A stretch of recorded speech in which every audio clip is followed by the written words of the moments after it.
তো গাইজ, যেমন আমরা আগের এপিসোডে দেখেছিলাম, ল্যানের শর্ট বডি জাগ্রত হয়ে গিয়েছিল। জি হাসান তার উপর আক্রমণ করেছিল, কিন্তু সুনিয়ান তাকে বাঁচিয়ে নেয়। জুয়ানো সেখানে পৌঁছে যায় যে জি হাসানের সব সঙ্গীকে মেরে ফেলে। এরপর সে সব ইভিল সর্টকে ব্লু কোরস্টোনের সাহায্যে রিফাইন করে।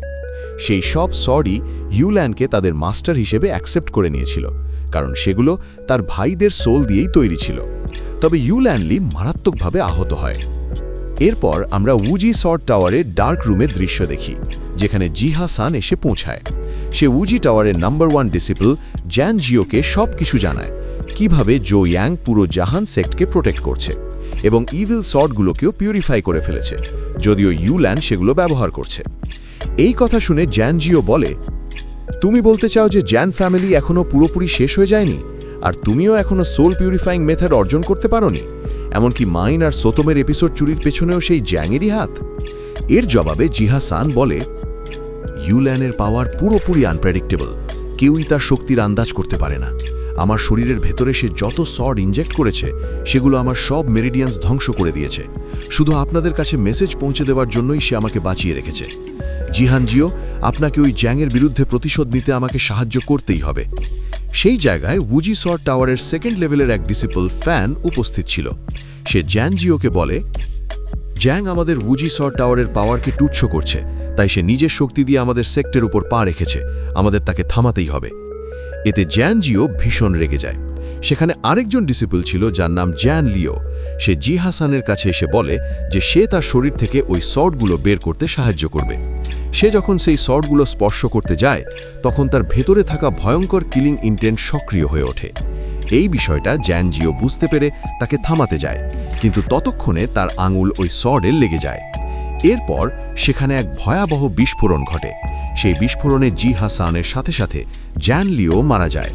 সেই সর্টগুলো উড়ে এসে জ্যান জিও আর ফুজুর ওপর আক্রমণ করে। ফুজু মারা যায়, কিন্তু জ্যান জিও তার প্রোটেকশন ব্যারিয়ার দিয়ে ওই সর্টকে আটকাতে চেষ্টা করে। সেই সর্ডের ভেতরে ভীষণ ভয়ঙ্কর এনার্জি ছিল, কারণ শেষ পর্যন্ত তার ভেতরে ছিল জ্যাংয়ের শক্তি। এতে করে তার শিল্ডও ক্র্যাক হতে শুরু করে। তবে সর্ট খুব একটা হাই কোয়ালিটির ছিল না, যার ফলে সেটি নিজেই বিস্ফোরিত হয়ে যায়। সেই বিস্ফোরণের ধাক্কায় জ্যান জিও দূরে গিয়ে দেয়ালে আছড়ে পড়ে।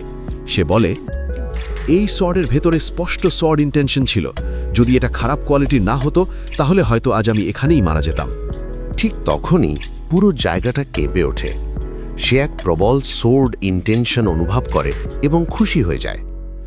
উজি সোর্ড টাওয়ারের মাস্টার কিও জিয়ান জিয়ং ফিরে এসেছিল, যে এতদিন অনুপস্থিত ছিল। এরপর আমাদের আবার উজি সোর্ড টাওয়ারের বাইরের দৃশ্য দেখানো হয়। সেখানে কিও টিয়ানা এসে পৌঁছায়। সে একটি ফুলের খারাপ পাপড়িগুলো কেটে দিচ্ছিল। তার সঙ্গে দেখা করতে জিয়ান জিও আসে। তখন কিও টিয়ানা তার ডিসাইপল জিয়ান জিওকে বলে, এদিকে এসো, আমার এই ফ্লাওয়ার কাটিংয়ের রেজাল্টটা দেখো। এর জবাবে জিয়ান জিও বলে, সোর্ড লর্ড, আপনি সত্যিই খুব স্কিলফুল। নিঃসন্দেহে আপনার এই ফ্লাওয়ার কাটিংয়ের কারণে ফুলটা দারুণ সুন্দর হবে। সে বলে, আমার মনে হচ্ছে আমি তোমার প্রতি অনেক বেশি সহনশীল হয়ে পড়েছি, তাই তুমি আমাকে কিছুই জানাও না। আমি শুনেছি আমাদের উজি সোর্ড টুম থেকে সব ইমর্টাল সোর্ড গায়েব হয়ে গেছে, এমনকি আমাদের মাইনও পুরোপুরি ধ্বংস হয়ে গেছে, কিন্তু তুমি আমাকে এসবের কিছুই বলনি। সত্যিই তুমি আমার কাছ থেকে সবকিছু লুকোনোর সাহস করেছ? তুমি কি ভেবেছিলে যে আমি কিছুই জানতে পারবো না? জিয়ান জিও ভীষণ ভয় পেয়ে যায়। সে কিউ টিয়ানকে বলে, সোর্ড লর্ড, দয়া করে রাগ করবেন না। এসব হয়েছে কারণ আমি আমার দায়িত্ব ঠিকভাবে পালন করতে পারিনি। নিজের ভুলের জন্য যে কোনো পানিশমেন্ট নেওয়ার জন্য আমি প্রস্তুত। এই কথা বলেই সে একটি ড্যাগার বের করে নিজের পায়ে গেঁথে দেয়। কিন্তু কিউ টিয়ানা তখনও কিছু বলে না। তখন সে আরেকটি ড্যাগার বের করে নিজের পেটে গেঁথে দেয়। সে বারবার ড্যাগার বের করে নিজের শরীরে ঢুকিয়ে যেতে থাকে। সে থামবে না যতক্ষণ না কিউ টিয়ান সন্তুষ্ট হয় এবং তার কথার জবাব দেয়। ঠিক তখনই সেখানে জিয়ান ইউ এসে পৌঁছায়, যে সোর্ড টাওয়ারের ফার্স্ট লেভেলের ডিসাইপল ছিল। সে কিউ টিয়ানার জন্য চা নিয়ে আসে। জিয়ান জিও তখন নিজের চোখেও ড্যাগার ঢুকাতে যায়, কিন্তু কিউ টিয়ানা তাকে থামিয়ে দেয় এবং বলে, জ্যাং ফ্যামিলি কি সত্যি সোল সোর্ড সফলভাবে তৈরি করে ফেলেছে? এর উত্তরে জিয়ান জিও বলে, স্যার, এটা সত্য, আপনি চিন্তা করবেন না। আমি খুব শিগগিরই নিজেই জ্যাং ক্ল্যানে যাব এবং আপনার জন্য সেই ইভিল সোর্ড থেকে সোল সোর্ড নিয়ে আসব। হঠাৎ জিয়ান ইউ দ্রুত তার কাছে এসে তাকে চড় মারে এবং বলে, তোমার অবস্থা এত খারাপ, তবুও তুমি জ্যাং ক্ল্যানে যাওয়ার কথা ভাবছ? সত্যি তুমি ভীষণ বোকা। এরপর কিউটিয়ান সিংহাসনে বসে বলে, আমার মাস্টার আর তার সব অ্যানসেস্টারদের কাছে একটি ডিভাইন সোর্ড ছিল, যাদের কারণে তাদের সেন্ট সোর্ড গড়া হতো। একটি সোর্ড তার মাস্টারকে জীবনে একবারই বেছে নেয়, আর সেই সোর্ড আর কেউ ব্যবহার করতে পারে না। এই কারণেই সব সোর্ডকে উজি সোর্ড টুম্বে রাখা হয়েছিল, কিন্তু এখন সবগুলোই চুরি হয়ে গেছে। তবে এ নিয়ে আমি এখন চিন্তিত নই। আমি ইতিমধ্যেই সেন্ট সোর্ড রেলমে পৌঁছে গেছি, তাই আমারও শুধু একটি ডিভাইন সোর্ড দরকার। তখন জ্যান উই বলে, সোর্ড লর্ড, আপনি চিন্তা করবেন না, সোর্ড ফর্জিং কম্পিটিশন খুব শিগগিরই শুরু হতে যাচ্ছি। আমি নিশ্চিতভাবে আপনার জন্য একটি কিলার সোর্ড নিয়ে আসব, যার ক্ষমতা পুরো ইমর্টাল রেলমকে একত্রিত করতে পারবে। কিউটিয়ান বলে, এখন সময় এসে গেছে যে আমরা সোর্ড ফর্জিং কম্পিটিশনকেই আমাদের আল্টিমেট গোল বানাই। এরপর আমাদের জ্যাং ক্ল্যানের কোর্টইয়ার্ডের দৃশ্য দেখানো হয়। সেখানে ইউলেলিয়া একটি এলিয়েন ক্রিয়েচারের সাথে সোর্ড প্র্যাকটিস করছিল। সে বারবার তাকে মারার চেষ্টা করছিল, কিন্তু মারতে পারছিল না, কারণ সেই সোর্ডগুলো সে নিজের অরা দিয়েই আটকাচ্ছিল। তখন ইউলিন একসাথে নিজের সব এয়ার সোর্ড কন্ট্রোল করতে শুরু করে। এটা দেখে সুনিয়া ভীষণ অবাক হয়ে যায়। সে ইয়াংকে বলে, এখনও তো ওর প্র্যাকটিস শুরু করার খুব বেশি সময় হয়নি, অথচ সে একসাথে এতগুলো এয়ার সোর্ড কন্ট্রোল করতে পারছে। ও কখনোই সোর্ড ট্রেনিং শেখেনি, তবুও নিজের হার্ট দিয়ে ইভিল সোর্ড কন্ট্রোল করতে পারছে। মনে হচ্ছে এটা সবই অ্যানসেস্টারদের গত কয়েকদিনের গাইডেন্সের ফল, যার কারণে ওর প্রগ্রেস এত দ্রুত হচ্ছে। একসাথে সব এয়ার সোর্ডের আক্রমণে সেই ক্রিচার দুর্বল হয়ে পড়ে। এরপর ইউলেন সব এয়ার সোর্ডকে একত্র করে একটি সোর্ড বানায় এবং সেই এলিয়েন ক্রিচারের ওপর ভয়ঙ্কর শক্তিশালী আক্রমণ চালায়। এতে তার চেস্টে গভীর ক্ষত তৈরি হয়, যে ক্ষত আগে কখনো কেউ করতে পারেনি, যদিও সেই ক্ষত আবার ধীরে ধীরে হিল হয়ে যায়। বার্নিং ক্রো বলে, সত্যি ইউলেনের পাওয়ার অনেক বেড়ে গেছে, কিন্তু এটা সবই আমাদের বসের কারণে। বস তাকে ইমর্টাল রেলমের স্ট্রংগেস্ট পার্সনের কমেট পাওয়ার দিয়েছে, যার জন্য সে তলোয়ার বিদ্যায় এত দ্রুত দক্ষ হয়ে উঠছে। সোনিয়া বলে, তবুও ইউলেনকে দেখলে আমার কেমন যেন অদ্ভুত লাগে। মনে হয় সে শুধু সোর্ড প্র্যাকটিস করছে না, বরং কিছু একটা খুঁজছে। ইয়াং তার কথার কোনো জবাব দেয় না। ঠিক তখনই কোর্টইয়ার্ডের জিয়াং লিয়ান এসে পৌঁছায়। ইউলেন তাড়াতাড়ি তার কাছে গিয়ে জিজ্ঞেস করে, আপনি এত চিন্তিত কেন? জিয়াং লিয়ান বলে, সোর্ড ফর্জিং কম্পিটিশন খুব শিগগিরই শুরু হতে যাচ্ছে। আমি জিয়াং ক্ল্যানের সোর্ড স্মিথ, তাই আমাকে সেখানে অংশ নিতেই হবে। কিন্তু সব এয়ার সোল সোর্ডই তোমাকে তাদের মাস্টার হিসেবে অ্যাকসেপ্ট করেছে, তাই আমি সেগুলোকে কম্পিটিশনে নিয়ে যেতে পারছি না। এটা শুনে ইউলেন চিন্তিত হয়ে বলে, তাহলে আমাদের ক্ল্যানে এমন একটাও সোর্ড নেই যেটা কম্পিটিশনে নেওয়া যায়? নিরাশ হয়ে জিয়াং লিয়ান বলে, আমাদের ক্ল্যানে কেবল কয়েকটা ভাঙা তলোয়ারই আছে, আমাকে সেগুলোর মধ্যে থেকেই একটাকে নিতে হবে। ঠিক তখনই ইয়াং নিজের অরা দিয়ে ওপর থেকে একটি সোর্ড ফেলে দেয়। সেটা দেখে জিয়াং লিয়ান হতভম্ব হয়ে যায়। সে বলে, এই সোর্ড দেখতে খুব হালকা, কিন্তু ভেতর থেকে ভীষণ শক্ত। এটা গ্রিন ফায়ার দিয়ে তৈরি, যা হাজার হাজার বছর আগের স্পিরিট ফায়ার। এরপর সে চিনে ফেলে যে এটা একটি হার্ট সোর্ড, যেটা জু ইয়াং একসময় উজি সোর্ড টুম থেকে পেয়েছিল। এই উপলব্ধিতে সে এতটাই শকড হয়ে যায় যে সেখানেই অজ্ঞান হয়ে পড়ে। এতে ইউলেন ভীষণ চিন্তিত হয়ে পড়ে। তখন বার্নিং ক্রো হেসে বলে, এই বুড়ো লোকটা কি কখনো ভালো সোর্ড দেখেনি, নাকি শুধু এই কারণেই অজ্ঞান হয়ে গেছে যে বস সোর্ড টুম্বের সব সোর্ড পেয়ে গেছে? ঠিক তখনই চারপাশে বরফ পড়তে শুরু করে। ইয়াং বলে, এখন আমাদের বাড়ি ফেরার সময় হয়েছে, কারণ আগামীকাল থেকে ড্রাগন নিউ ইয়ার শুরু হচ্ছে। আমি আমার সব ডিসাইপলের সাথে নিউ ইয়ার সেলিব্রেট করতে চাই, তাই আমাদের আবার তিয়ানলিং সেক্টে ফিরে যেতে হবে। এর সাথেই এই এপিসোড এখানেই শেষ হয়।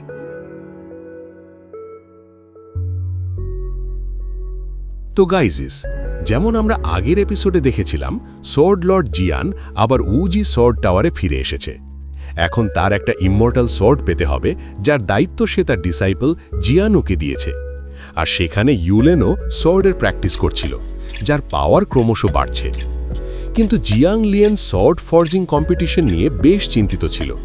জি ইয়াং তাকে একটা হার্ড সোর্ড দিয়েছিল, যা সে উজি সোর্ড টুম থেকে পেয়েছিল। ড্রাগন নিউ ইয়ার আসছিল, তাই জিয়াং টিয়ালের দিকে রওনা হয়েছিল। এরপর আমাদের ইমমর্টাল রিলমের ক্ল্যান সেটের দৃশ্য দেখানো হয়, যেখানে টিয়েনলিং সেক্টের সব ডিসাইপল ড্র্যাগন নিউ ইয়ারের প্রস্তুতি নিচ্ছিল। তারা পুরো টিয়েনলিং সেক্টকে সাজাচ্ছিল। লিয়ান শো ডেকোরেশনের কাজ সামলাচ্ছিল এবং সবকিছু ঠিকঠাক করছিল। সেই সঙ্গে আমরা দেখি লাও গুইকে। সে তার কাজ অনুযায়ী সব টিয়েনলিং সেক্টের স্পিরিচুয়াল বিস্টসদের খাবার দিচ্ছিল। সে তাদের জন্য একটা ফল বাতাসে ছুড়ে দেয়, আর সবাই একসাথে সেটা ধরতে যায়। তখন একটি শক্তির কারণে সবাই হিমশীতল হয়ে যায় এবং নিজের জায়গায় স্থির থাকে, কারণ সেখানে মেন্টো এসে ওই ফল খাওয়ার জন্য সবাইকে ফ্রিজ করে দিয়েছে। এরপর সে সেই ফল খেয়ে ফেলে। দেখে লাউগুই অবাক হয়। এদিকে আমাদের কিচেনের দৃশ্য দেখানো হয়, যেখানে কিঙ্গু রাতের খাবার তৈরি করছিল, কিন্তু সে ঠিকমতো রান্না করতে পারছিল না, যার কারণে কড়াই থেকে ধোঁয়া উঠতে থাকে। এটা দেখে কিঙ্গু অবাক হয়। সেখানে লিংইয়াও উপস্থিত ছিল। কিঙ্গু হতবাক হয়ে বলে, আমি কেন আমার ডিয়ার স্পেশাল সোর্সেস রান্না করতে পারছি না? লিংইয়াও তাকে বলে, আপনার ডিশ সবসময়ই আমার কাছে খুবই সুস্বাদু লাগে। এই সময় লিয়াং ডংমেই এসে কিঙ্গুকে বলে, বাইরে অনেকেই ল্যান্ডসেটকে উপহার দিতে এসেছে। এই কথা শুনে কিঙ্গু খুব খুশি হয় এবং দ্রুত গিয়ে উপহারগুলো নিতে শুরু করে। সে ডংমেইকে রান্নার দায়িত্ব দেয়। লিংইয়াও সেখান থেকে চলে যায়। ডংমেই বলে, রান্না করা সবচেয়ে বড় দায়িত্বের মধ্যে একটি, তাই এই দায়িত্বে অংশ নেওয়া খুব জরুরি। এরপর আমাদের টিয়েনলিং সেক্টের হলের দৃশ্য দেখানো হয়, যেখানে সবাই পরিষ্কার পরিচ্ছন্নতায় ব্যস্ত। লিয়াও মিং আর লিয়াও কিং পরিষ্কার করছে, কোং ইয়াং ঝাড়ু দিচ্ছিল। কোং ইয়াং তিংফেং নিয়ে চিন্তিত ছিল, কারণ সে তার প্রতি ভালোবাসা পোষণ করত, কিন্তু তার মনে তার জন্য কোনো অনুভূতি ছিল না। সে ভাবছিল তাদের পরিচয় হওয়ার 1 বছর পার হয়েছে, কিন্তু বোকা তিংফেং সবসময় ব্যস্ত থাকে। তখন তিংফেং আসে, সাথে নিয়ে আসে 4 পা বিশিষ্ট একটা বাক্স, যা সে জুয়েনের রুম থেকে পেয়েছিল। সে কোং ইয়াংকে বলে, তুমি কি অনুমান করতে পারো এই বাক্সটা কার? কোং ইয়াং এক এক করে সবাই ডিসাইপলের নাম বলতে শুরু করে, কিন্তু তিংফেং তাকে থামিয়ে বলে, এটা সিস্টারের বাক্স। এই কথা শুনে কং ইয়াং অবাক হয়ে বলে, তুমি কি সত্যি সাহস করেছ সিস্টারের জিনিস হাতে নিতে? তুমি কি তোমার জীবন নিয়ে চিন্তা করো না? টিংফং লজ্জা পেয়ে বলে, আমার এত সাহস নেই যে আমি মাস্টারের জিনিস একলা হাতে নিতে পারি। সিনিয়র বুফান আমার সাহায্য করেছে। সে বসকে ফেরত নিয়ে গেছে এবং বলেছে এটা আমার জুনিয়রের সম্পত্তি। সে বাক্স খুলে দেখায়, যার ভিতরে ছিল ঝুয়াংয়ের একটি চিঠি, যা সে মাস্টার ঝুটংকে লিখেছিল। চিঠিটা ছিল দীর্ঘ, যেখানে লেখা ছিল সে কয় বছর ধরে মাস্টারের কাছে যায়নি এবং সে একা ছিল। সবাই সেটা দেখে অবাক হয়। বুফান সবাইকে বলে, আমার জুনিয়র ঝিয়াং চাইনিজ নিউ ইয়ারকে খুব গুরুত্ব দেয়। আমি মনে করি যখন সে ছোট ছিল তখন সে অনেক রাগান্বিত ছিল, কারণ অ্যানসেস্টার ঝুটং বছর পর বছর বাড়ি ফিরে এসেছিল এবং তাকে শান্ত করা সহজ ছিল না। আমি তাকে 1 মাস ধরে আমার পিঠে বহন করেছিলাম, তবু তার রাগ শান্ত হয়নি। তখন মাস্টার একটা ইটার্নাল ডিভাইন ট্রি থেকে তার জন্যে কাঠের ঘোড়া বানিয়ে দিয়েছিল। তারপর যাকে ঝুয়াংয়ের রাগ শান্ত হয়। সেদিন থেকে আমাদের ল্যাংলিং সেক্টের নিয়ম হয়েছে যে কোনো ল্যাংলিং সেক্টের ডিসিপল প্রতিটি নিউ ইয়ারে অবশ্যই সেক্টে ফিরে আসে। বহু বছর ধরে ঝুয়াংয়ের নিউ ইয়ার ভালো কাটেনি, কিন্তু এবার সে অবশ্যই আমাদের সঙ্গে নিউ ইয়ার উদযাপন করবে। ঠিক তখন ঝুয়াং সুনিয়া আর বার্নিং ক্রুয়ের সঙ্গে সেখানে পৌঁছে যায়। সবাই তাকে দেখে খুশি হয়। এরপর রাতের দৃশ্য দেখানো হয়। সবাই ড্র্যাগন নিউ ইয়ার উদযাপন করছিল। পুরো তিয়ানলিং সেক্ট লাল ল্যান্টেনের লাইটে ঝলমল করছিল। সবাই রাতের ডিনারের প্রস্তুতি নিচ্ছিল।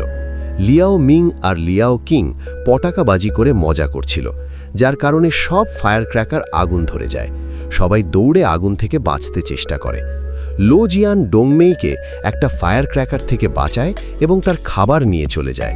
ফলে ওই ফায়ার ক্র্যাকারটি ডংমেইর সঙ্গে ধাক্কা খায়। তাকে দেখে লো জিয়ান খুব রেগে যায়। এদিকে রেন রেলমে জাফেন, নিয়ানার আর তেনও সেখানে গিয়েছিল।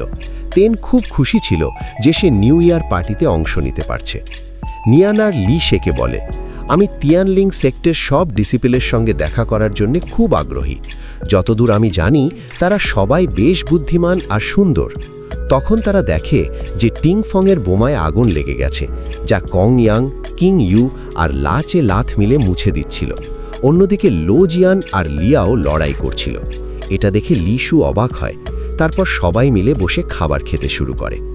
লিয়াশু জিয়াংকে একটা ডিভাইস দেয় এবং বলে, এটাতে লো ওয়ার্ডের মানুষের পাঠানো মেসেজ আছে, যারা তোমাকে পছন্দ করে।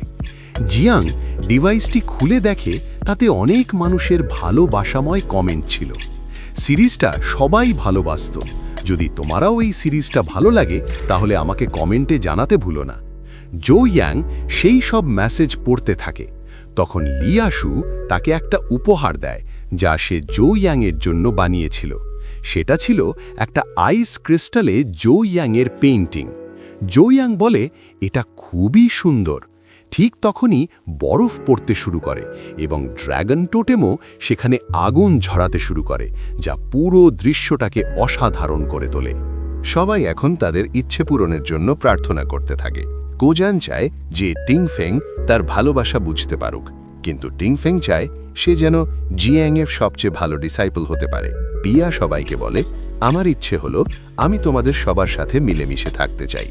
লো জিয়ান চায়, আমি চাই পৃথিবীর সব ধন সম্পদ এক জায়গায় দেখতে। ডং মেই বলে, তুমি এই ইচ্ছেটা এই জন্য করছো যাতে তুমি সব ধন সম্পদ নিজের সংগ্রহে রাখতে পারো।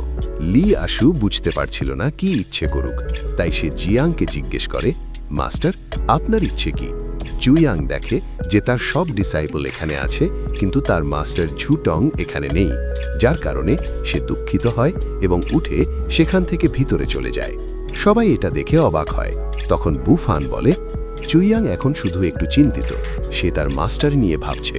চুইয়াং ভিতরে গিয়ে তার মাস্টার যে কাঠের ঘোড়াটা দিয়েছিল সেটা বের করে এবং ঝুটংকে স্মরণ করতে থাকে।